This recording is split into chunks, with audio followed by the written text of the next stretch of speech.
We are getting ready to move this pot someplace else in the yard so we can move the Rose of Sharon right here.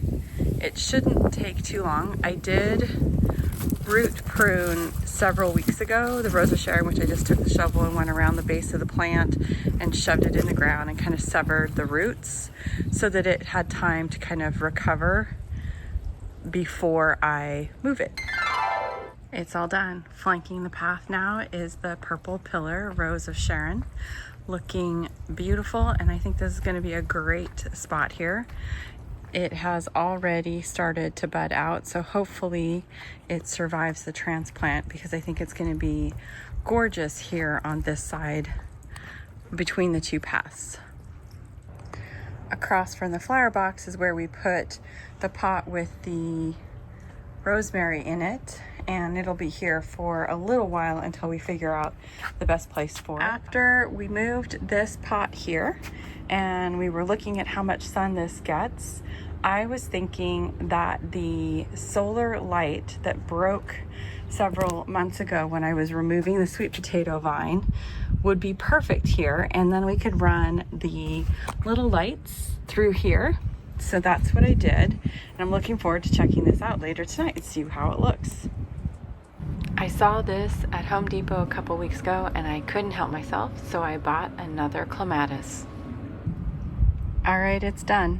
I planted the clematis right here in the flower box. Because I put it on an obelisk, I took some paddle wire and wound it in an X pattern around the obelisk on all the sides so that it would have a way to vine its way up.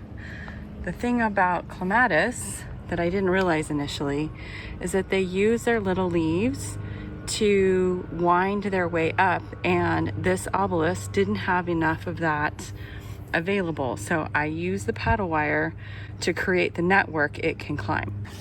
The other thing I learned is that they don't want full sun, even though this says it can take full sun.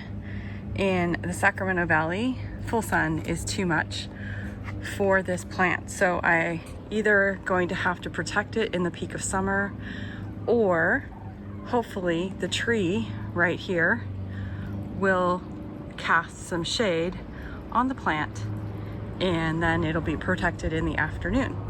But I'm happy to say it's in place and it was a risk worth taking. Here is where I ended up putting the hydrangea that was up on the retaining wall. This is the big band hydrangea. It's a Macrophylla. It really took a hit this winter, so I'm not sure. It's obviously still alive because we've got green growth. So I'm just gonna keep my fingers crossed that it went okay and that it rebounds here, gets more shade, and is a little happier in this spot.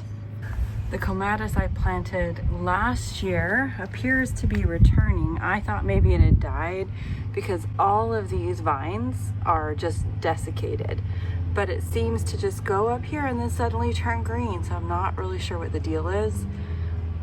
We'll see what happens. I was really not expecting it to return at all. But thank you for joining me for my garden journey.